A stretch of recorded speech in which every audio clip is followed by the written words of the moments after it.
నేను అమరావతి రైతును. నా నమ్మకం విత్తనం ప్రపంచానికి ప్రాణమిస్తుందని.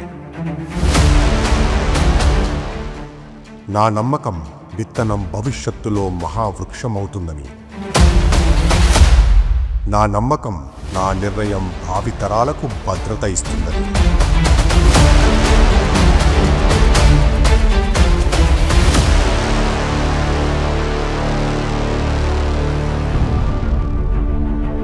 భవిష్యత్తు మీద నాకున్న ఈ నమ్మకమే నాయకుడి దూరదృష్టిని, దాని ఫలితాలను నమ్మి నేను నమ్ముకుని బతుకుతున్న భూమిని రాష్ట్ర ప్రజల ఆశలకు, ఆశయాలకు, ఆకాంక్షలకు నెలవైన రాజధానికి అప్పగించేలా చేసింది.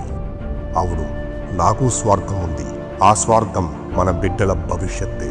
ఆ స్వార్థం 2 సార్లు రాజధాని లేకుండా నిలబడ్డ మన రాష్ట్రానికి రాజధాని ఉండాలని. ఆ స్వార్థం అందరితో పాటు నేను కూడా బాగుండాలని.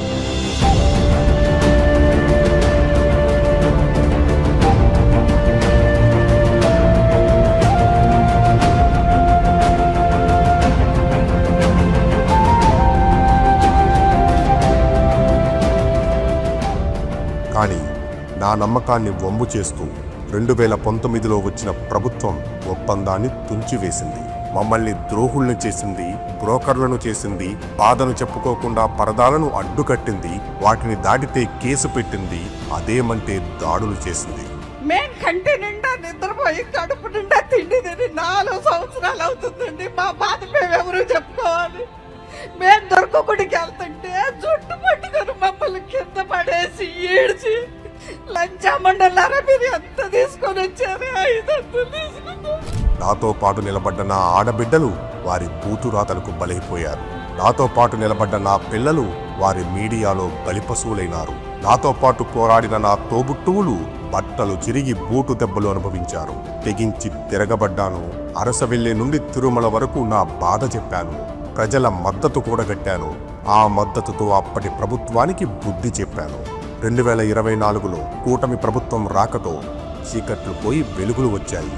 నమ్మి ఇచ్చిన భూమి సద్వినియోగం అవుతోంది. రాష్ట్ర ప్రజలకు ఇచ్చిన హామీ నెరవేరుతోంది.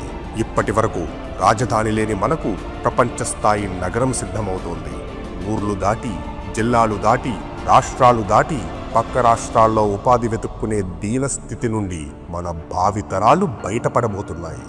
ఇక మీదట ఆంధ్రులు గర్వంగా, సగర్వంగా గుండెల మీద చేయి వేసుకుని మా రాజధాని అమరావతి అని చెప్పుకునే రోజు వచ్చింది. మే 2వ తారీఖు ప్రధానమంత్రి నరేంద్ర మోదీ గారి చేతుల మీదుగా అమరావతి పునఃప్రారంభం.